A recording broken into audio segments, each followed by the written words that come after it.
Светската статистика вели дека на годишно ниво вкупниот број на несреќи на работното место, вклучувајќи ги и фаталните и нефаталните, со изостанок над 3 работни дена, изнесува околу 270 милиони жртви. Околу 160 милиони работници страдаат од заболувања поврзани со работното место, а околу 2/3 од нив отсуствуваат од работа 4 работни дена или повеќе, како резултат на тоа.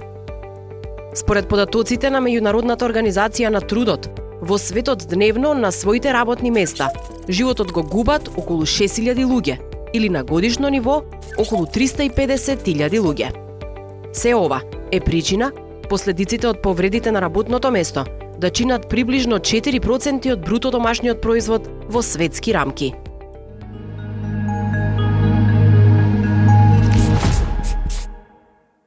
Без оглед каква работа работите, основниот принцип е дека секој вработен треба да работи во безбедна и здрава работна средина. Визијата што стои зад оваа премиса е дека работата не смее да доведе до физички или ментални болести и воопшто да биде убиец, односно да предизвика несреќа при работа. Овој принцип во пракса е загарантиран со имплементација на Законот за безбедност и здравје при работа.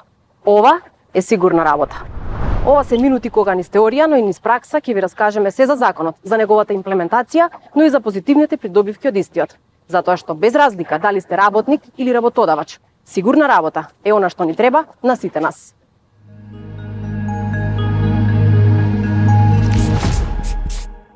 Со овој закон се утврдуваат мерките за безбедност и здравје при работа, обврските на работодавачот и правата и обврските на вработените од областа на безбедноста и здравјето при работа, како и превентивните мерки против професионалните ризици, отстранувањето на ризичните фактори за несреќа, информирање, консултирање, обука на работниците и нивните представници и нивното учество во планирањето и превземањето на мерки за безбедност и здравје при работа. Одредбите од овој закон се применуваат во сите дејности на јавниот и приватниот сектор, за сите лица осигурени од повреда на работното место или професионалните болести според прописите за пензиското, инвалидското и здравственото осигурување и за сите други лица кои се вклучени во работните процеси.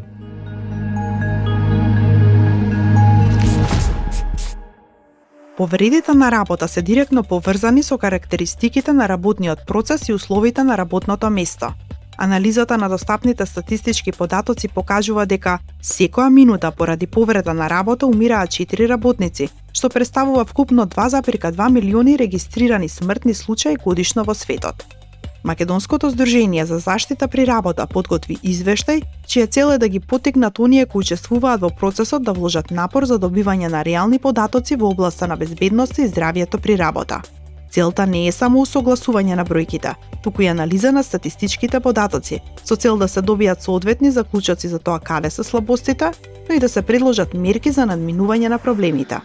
За извештајот се користеле податоци за настанати несреќи при работа објавени во пишаните и електронските медиуми. Истовремено, достапни им биле информациите од Институтот за јавно здравје, кој во 2020 година регистрирале 599 повреди на работното место и ниту една несреќа со смртен исход, и Државниот инспекторат за труд, кој во 2020 година регистрирале вкупно 1039 несреќи на работното место, од кои 1020 повреди и 19 несреќи со смртен исход.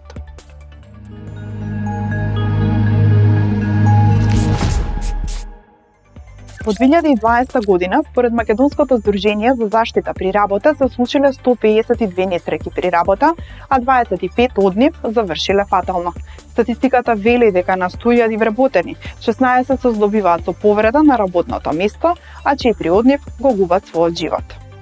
Доколку се земе за споредба Велика Британија, каде стапката изнесува околу 0,5, ќе констатираме дека Македонија има прилично висока стапка на фатални несреќи при работа. Кога пак како параметар ќе се земат повредите при работа, тогаш стапката на повреди при работа за 2020 година изнесува 15,97, што покажува дека на секој 100.000 вработени се повредуваат околу 16 вработени. Во Македонија официјално се регистрирани 34 града. Во 2020 година во дури 26 од нив се регистрирани несреќи при работа.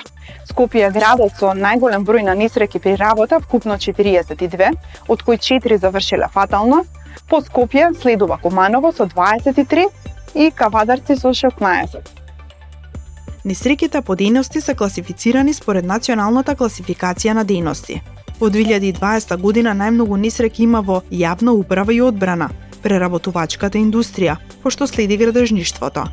Најголем број на несреќи кои резултирале во смрт има во дејности на домаќинствата како работодавачи, дејности на домаќинствата кои произведуваат разновидна стока и вршат разни услуги за сопствени потреби, пошто следи дејноста преработувачката индустрија и градежништвото. Ова е целосниот преглед. 127 повреди, 25 смртни случаи, и тоа 8 дејности на домаќинствата кои произведуваат разновидна стока и вршат различни услуги за сопствени потреби. 7 преработувачка индустрија, 5 градежништво, 4 рударство и вадење камен и 1 земјоделство. Македонското здружение за заштита при работа истражуваше и во кои денови во неделата се случиле најголем број на несреќи и дојде до сознание дека среда е денот во кој најмногу се случиле несреќи при работа, вкупно 28, а недела е денот со најмалку, вкупно 10.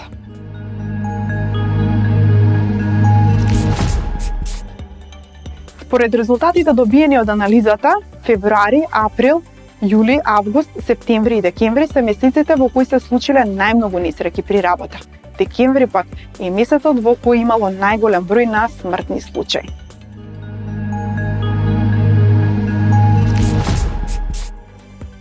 Во однос на возраста, најголемиот број на лица кои го загубиле својот живот на работното место се на возраст од 45 до 54 години. Она што морам да го напоменам е дека за голем број на лица кои го загубиле животот на своето работно место нема статистика за нивната возраст.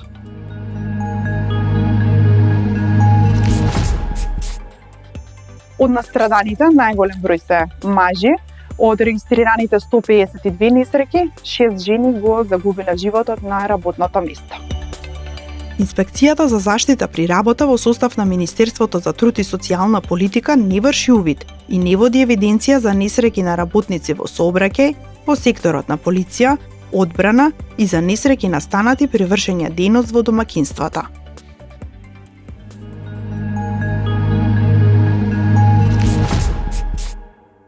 Законот за безбедност и здравје при работа е донесен во 2007 година. Од тогаш до денес, многубројни истражувања покажуваат дека не е постигнат очекуваниот и посакуваниот прогрес во правец на унапредување на условите за работа и превенција на професионалните болести и повреди на работа. Од 2019 година до денес, ресорното министерство почнува да работи на нов нацрт закон, кој што и денес е предмет на консултации и дополнувања, за да се дојде до ново и значително подобрено законско решение. Член 32 од Уставот вели дека секој има право на работа, слободен избор на вработување, заштита при работењето и материјална обезбеденост за времена привременна невработеност. Министерке, што вие како министер и како ресорно министерство правите за да ги обезбедите сите овие права? Министерството за труд и социјална политика ги координира, меѓутоа учествува и во креирањето на политиките кои што треба да ги адресираат прашањата за кои што говоревте, а се однесува на безбедност и здравје на работниците на нивните работни места. И секако дека ова министерството не го прави само, туку заедно со другите институции кои што се надлежни од оваа област, меѓутоа пред се во овие процеси се вклучени и социјалните партнери. Тука мислам на организација на работодавачи како представници на работодавачите, меѓутоа и синдикатите како представници на работниците. Секако дека при креирањето на политиките од областа на безбедност и здравје при работа учествуваат како експерти од домашната, така и од меѓународната експертска јавност.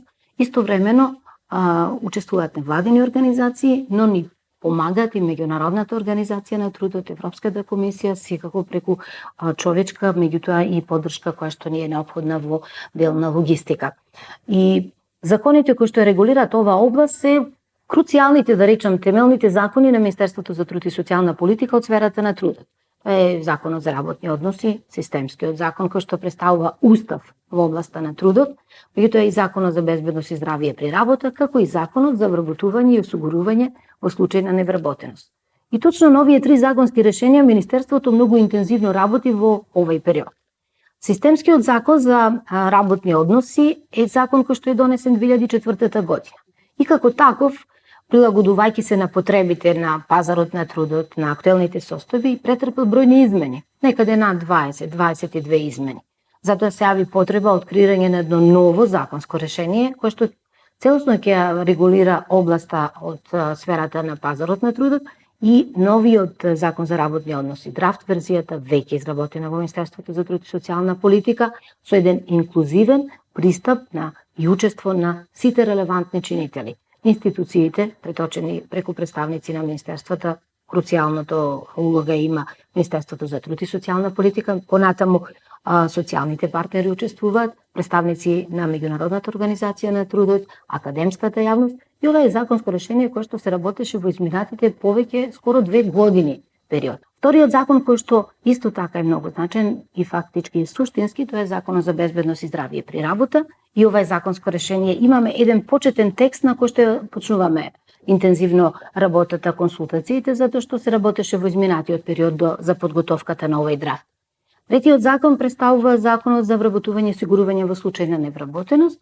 Тука ќе се работи на движењата на пазарот на трудот, тука ќе се работи во делот на вработувањето, обезбедување на работниците кои што останале без работа и секако институцијата која што е најнадлежна во оваа сфера, тоа е Агенцијата за вработување.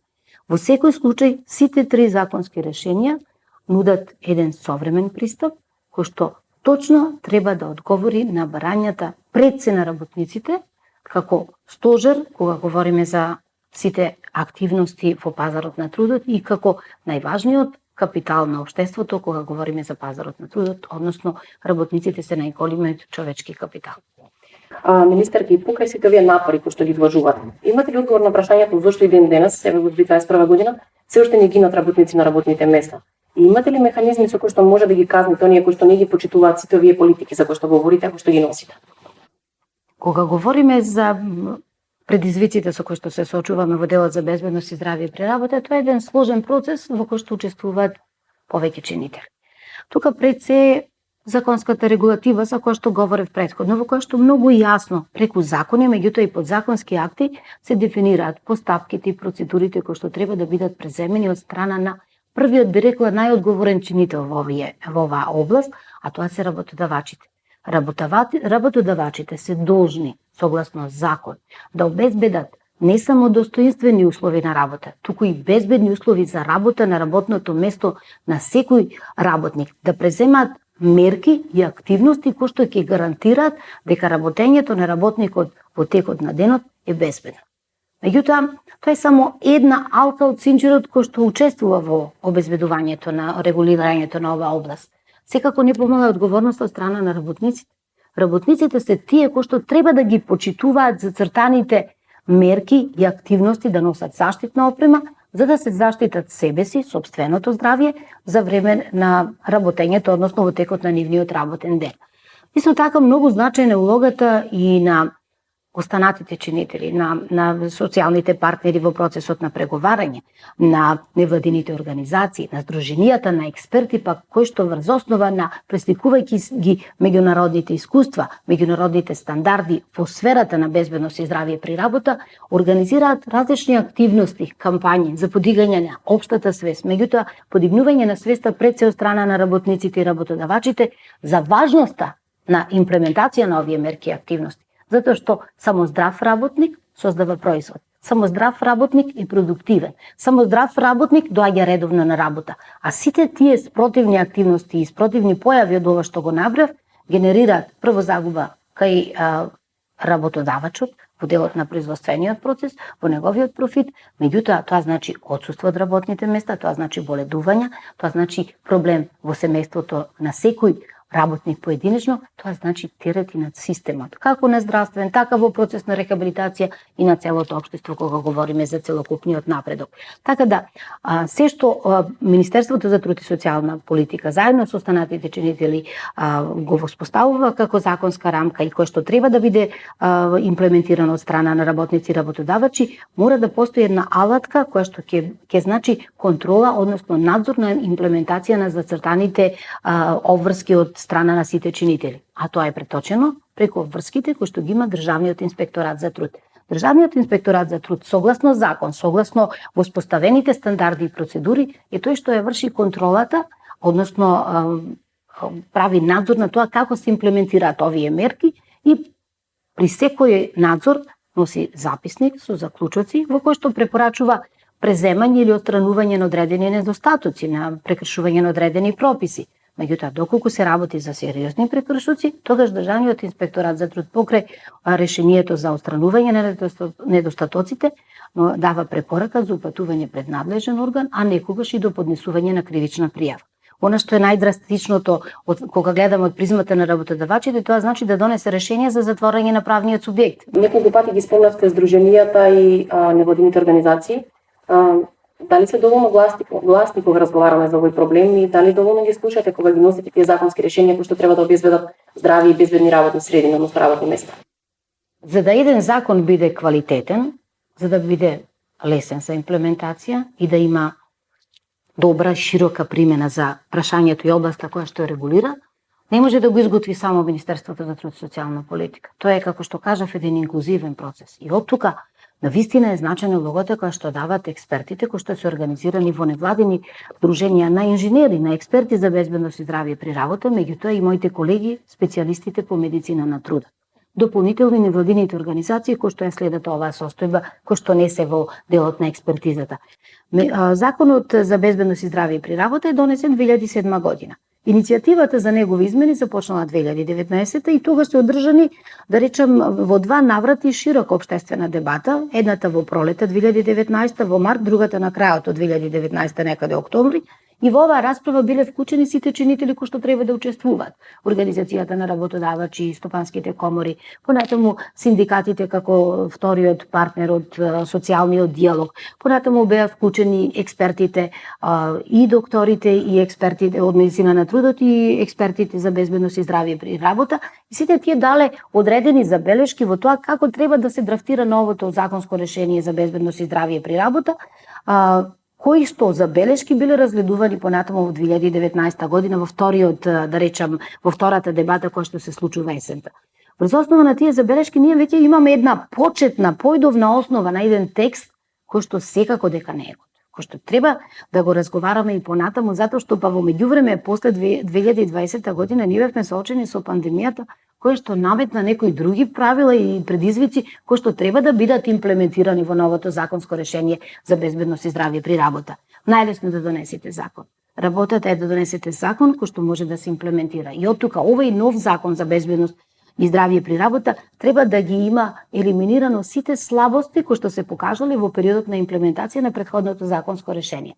Треба да испорачаме едно современо законско решение кое точно ќе ги адресира потребите на работодавачите во организација на безбедните услови за работа, на работниците како права и обврски кои што треба да ги презема за да го штитат сопственото здравје на своите работни места, меѓутоа и законско решение кое што ќе ги одразува и меѓународните стандарди врз основа на директивата 187 од Меѓународната организација на трудот, меѓутоа и се разбира најдобрите европски практики и стандарди согласно препораките на Европската комисија. Ние работиме на ова законско решение, како што слушнавте, работиме паралелно на повеќе закони во моментот и тоа се движи со планираната динамика во Министерството за труд и социјална политика.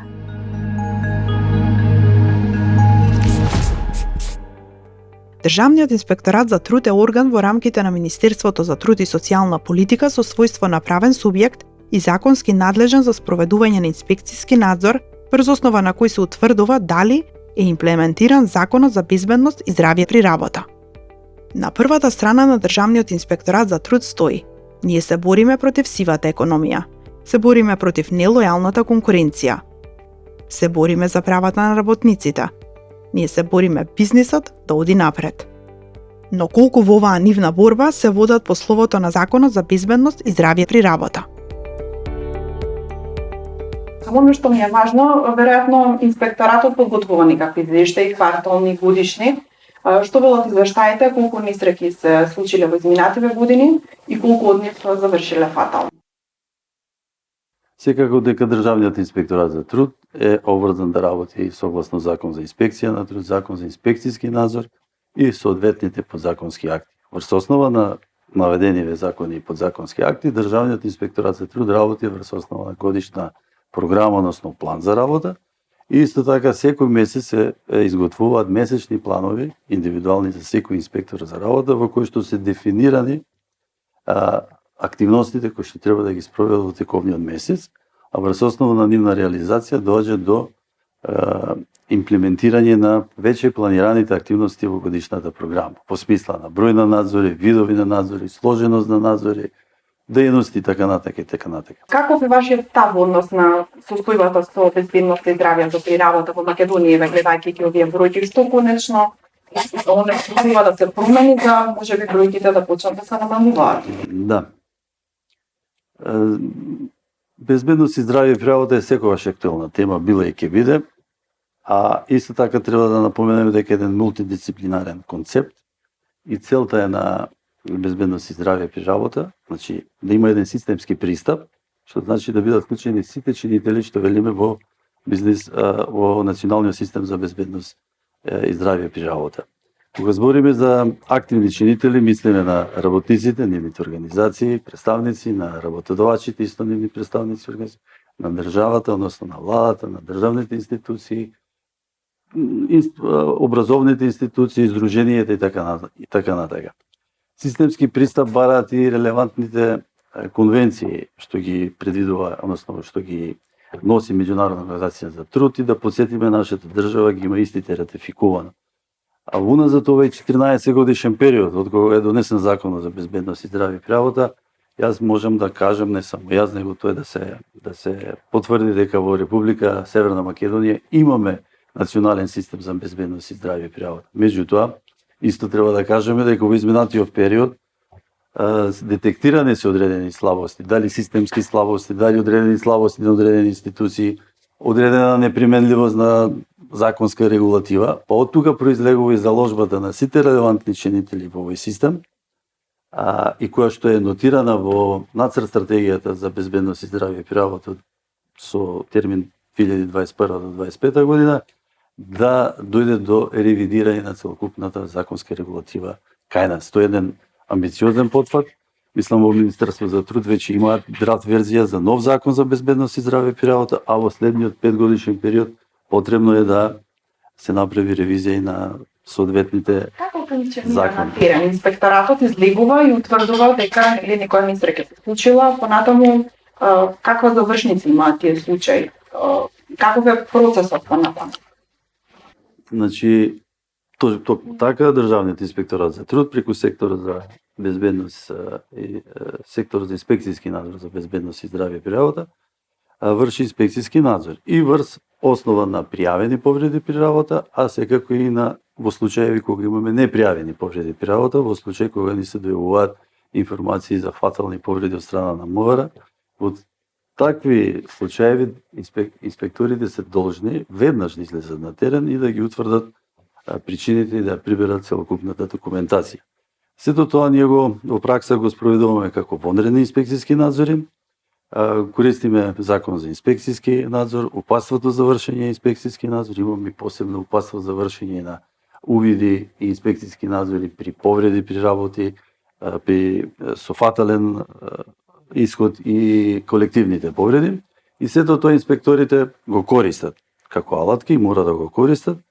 При вршење на надзорите се прави увид на местото на настанот каде е случајна повредата при работа, се прибира целокупна можна документација, се прибираат изјави и од очевидци, од работодавач, од одговорни. Согласно може нешто да се превземе. Секако, ако утврдиме неправилности, на располагање ни се нашите законски мерки, а тоа се или издавање, почнувам од најблагите мерки, решенија со наредба за отклонување на одредени недостатоци.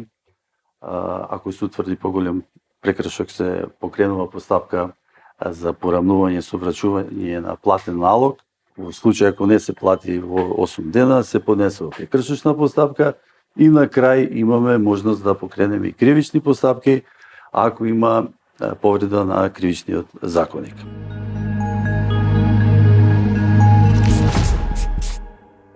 Македонското здружение за заштита при работа е едно од најстарите вакви здруженија кај нас. Основано во 1967 година, водејќи се од потребата на еден организиран начин да превенираат од повреди на работното место и професионалните заболувања. Нивната мисија: Повеќе од 50 години е со разум, наука и искуство да ја унапредат и одржуваат превентивната безбедносна култура на национално и регионално ниво.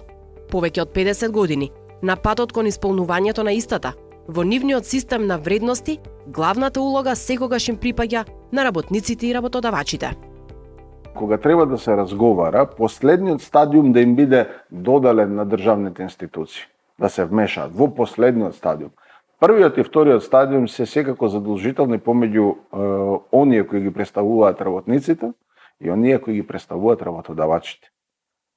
Доколку оваа улога ја разбира тие две страни, дека всушност е од есенцијално значење да се првенствено разберат што зборуваат, а тоа подразбира да имаат социјален диалог, многу е лесно во таа последна фаза, ги делам некако каде што во третата фаза се оние професионалци, како што сум јас, што ќе бидат консултирани во однос на стручни прашања, стандарди и така натаму, кај што во последната фаза ќе бидат вклучени државните органи, само во фазата не да се произнесуваат дали им треба или не треба, него дали е во коалиција, да кажеме, со некој си меѓународно право, со некој меѓународен документ, со некои обврски кои ги имаме преземено како држава или во ситуација кога ни требаат одредени меѓународни искуства, доколку не сме ги обезбедиле предходно. И сега ние си правиме услуга, мечкина услуга сами на себе, каде што првата работа која ја побаруваме, ние ја побаруваме од тие државни институции да не излезат со соодветни решенија.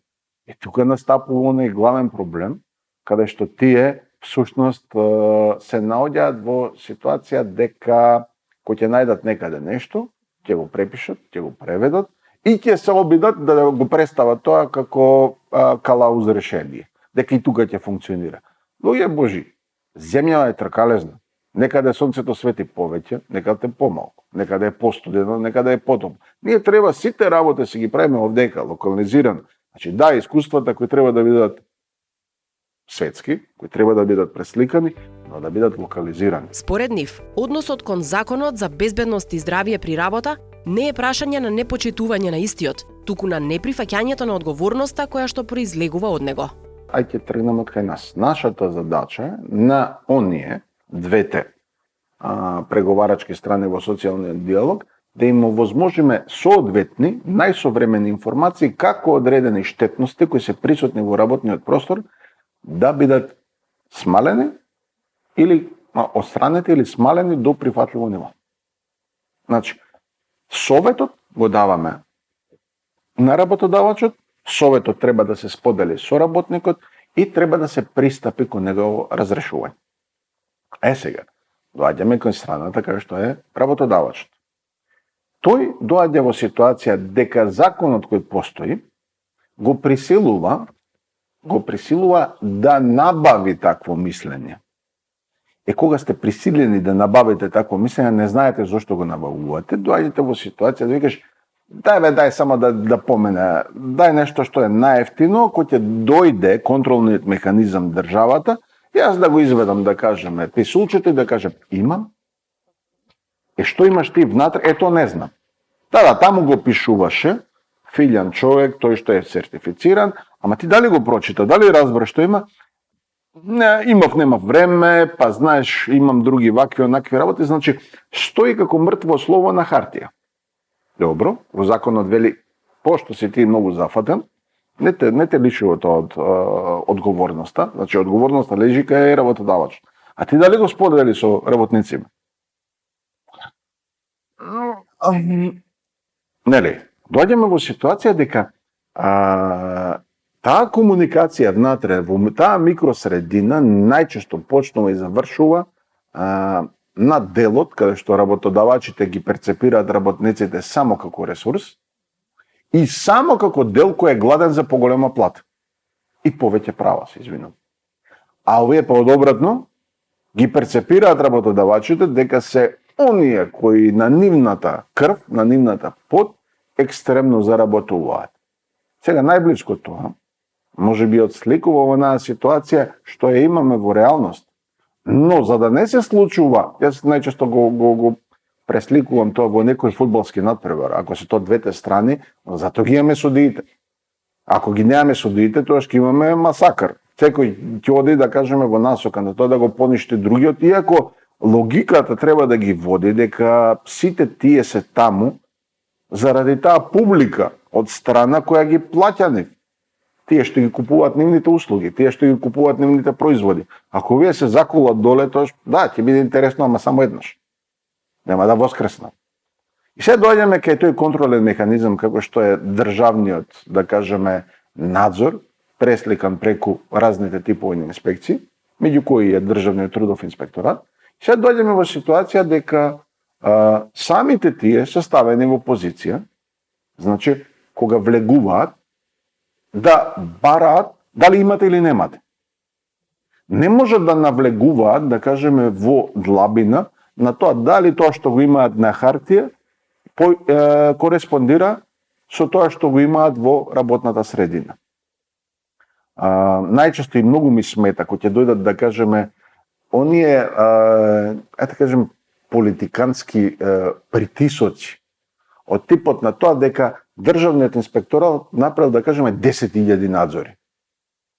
И што имаш од тие 10.000 надзори? Значи, во текот на една година. Што имаш од тие 10.000 надзори? Како единствено здружение кое што без прекин од 2008 година до денес, секоја година објавува извештаи за несреќи при работа, пречките во комплетирањето на нивната мисија, ја гледаат во отвореноста на државните институции, соодветните информации да ги испраќаат и до овие здруженија и невладини организации, затоа што се досега нивните извештаи се базираат на нецелосните информации од македонските медиуми. Ако вашата мисија е советување во креирањето на превентивна работна средина, до каде сте во исполнувањето на мисијата?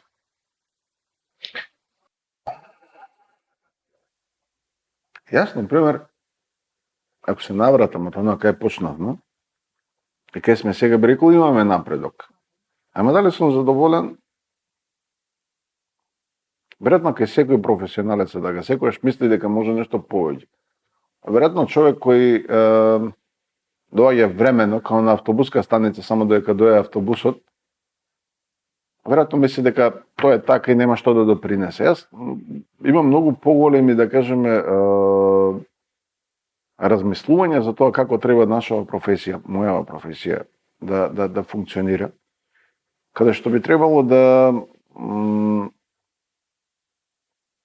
стално го зборувам ова. Веројатно МЗЗПР е единствена организација која тежне е да престане да постои. Значи, ние тежнееме да нема никакви несреќи на работно место, нема никакви професионални заболувања, и тоа ќе оствариме својата мисија, и тоа ќе дојдеме во ситуација дека веќе задачата е целосно остварена, веќе нашата мисија е исполнета и треба да се поздрави. Она што всушност го гледам, а веројатно најдобро е како инженер, јас најчесто се потпирам на математиката и на природните законитости. Ако треба да предочам како делуваме или како ја менуваме свеста, тоа е она најтешко што може да го направиме, да ја смениме нечијата свест, нечијата култура, традиција, начин на кој ги работат работите. Веројатно би дошол во ситуација да речем дека е постепено се намалуваат несреќите на работното место. Постепено. Доаѓаме во ситуација дека постепено луѓето разбираат дека е задолжително. Нема да речам дека се свесни за тоа дека треба да ја создаваат таа превентивна култура, но задолжително доаѓаат во ситуација дека треба да се почитува законот за безбедност и здравје при работа, и треба да се носи лична заштитна опрема, и треба да се праќаат луѓето на редовни здравствени прегледи, и работодавачите веќе не прават проблем околу тоа. И сега, она што всушност мене ми недостасува како следен поголем чекор е сите тие информации за кои зборувавме, да дојдеме и тој го побаравме во едно наше обраќање, да не бидат доставувани, да можеме да ги анализираме истите, да можеме да ги детектираме трендовите за следните заболувања или потенцијалните заболувања кои би се случувале на работните места. Ако тоа го направиме, тогаш во голема целост ќе исполниме, да кажеме, многу побрзо нашата мисија. Овластените здравствени установи се уште еден многу важен сегмент во исполнувањето на член 32 од Уставот. Во нивната визија за здраво население, здрава и безбедна животна средина, влегува и работната. И токму тука, професор доктор Елисавета Стикова вели дека ни предстои уште многу работа. Несомнено е дека постигнавме многу, меѓутоа мислам дека е реално секој од нас да си го постави прашањето дали сме ние како професионалци задоволни од постигнатото и сработеното и кои се видливите ефекти од нашите многу постигнувања.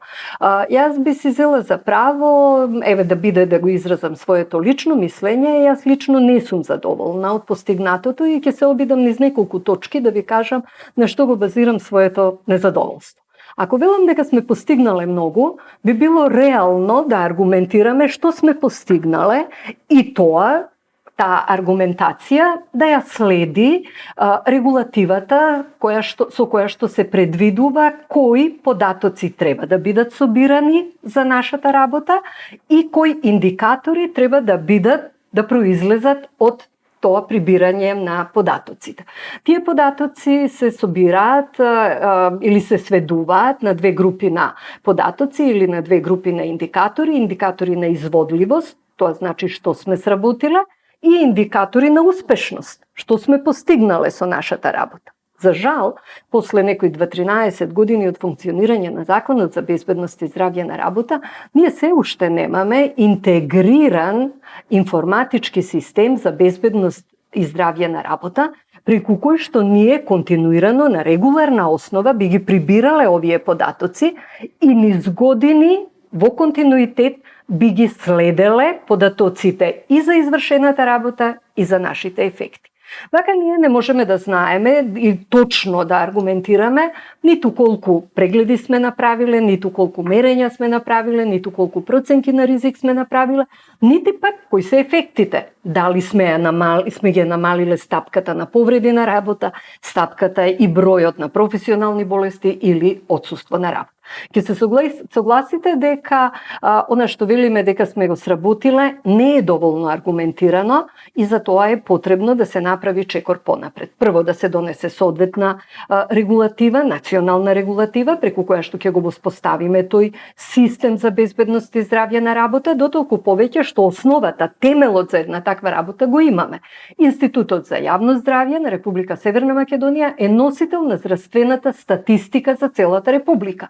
И дел од таа задолжителна статистика и евиденција што треба да се води, се однесува токму на обемот на извршената работа, професионалните болести, повредите на работа, труењата и отсуството од работа. Што значи дека базичните елементи ги имаме, но треба да ги надградиме, да се договориме и час поскоро да почнеме да работиме на прибирањето на индикаторите кои што ќе отсликаат нашата работа, прогресот или евентуално назадувањето во нашата работа. Во македонското општество, казните и глобите неретко се катализатор кон промени и почитувањето на законот за безбедност и здравје при работа, односно избегнување на одговорностите кои што произлегуваат од него, истите ги предвидува. Во однос на висините на глобите во законот за безбедност и здравје при работа во прекршителни одредби има три категории на прекршоци. Прва категорија прекршоци, втора категорија и трета категорија прекршоци.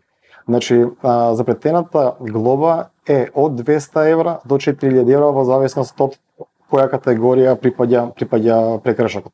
Додека од друга страна во 2019 година се донесе закон за прекршоците кој што според мене е лекс специјалис во овој случај, тој би требало да се применува во однос на одмерување на висина на глоба. Таму распонот на глобите е од 50 евра до 10.000 евра, со тоа што има два исклучока за одредени видови на прекршоци, глобата може да дојде до двократен или трократен износ повисок од максималниот што е предвиден.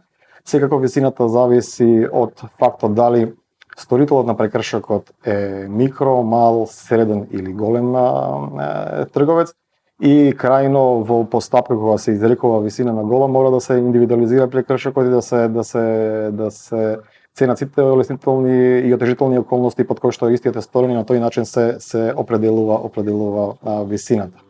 Но пред да стигнеме до нив, искуствата на адвокатската фела се дека новите правни субјекти при нивна регистрација од старт го земаат во предвид постоењето на овој закон. И тоа е факт кој што треба да не радува, затоа што неговата навремена имплементација е прв чекор во превенцијата на повредите и создавањето на здрава и безбедна работна средина. Во однос на клиенти кои што доаѓаат да побараат услуга за основање на фирма, морам да истакнам дека има претходни знаења.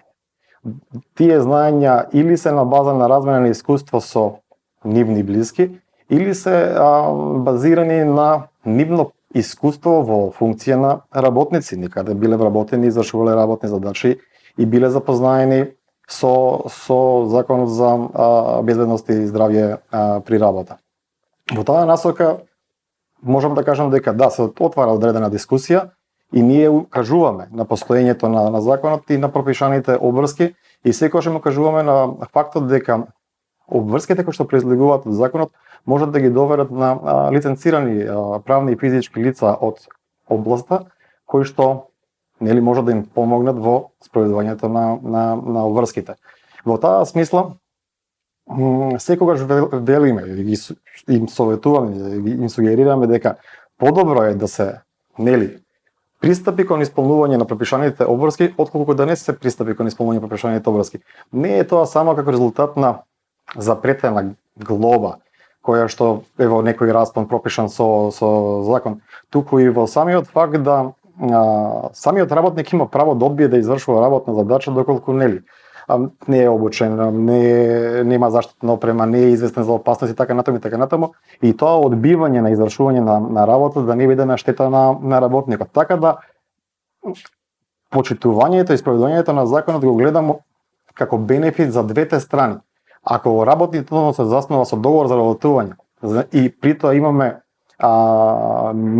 поставени минимални стандарди под кои што не можеме да одиме, почитувањето е за доброто и на работодавачот и на работникот. Во смисла на тоа дека верувам и сакам да верувам дека за секој работодавач е битно да обезбеди безбедни услови за работа, а од друга страна сметам дека обезбедувајќи безбедни услови за работа придонесува чувство кај работникот на сигурност и на крајот на денот дека е испочитувано од страна на неговиот работодавач во делот нели на ангажманот за конкретни ангажмани кои што тој извршува работни задачи.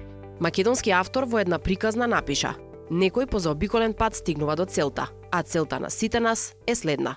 Како според вас изгледа идеалната работна средина? Прилагодена на човекот. Ова беше нашиот прв работен ден во сигурна работа. Се гледаме и во следните неколку месеци, а се со една единствена цел. И работниците, но и работодавачите на здравата и безбедна работна средина да гледаат како на услов број 1 за работен договор.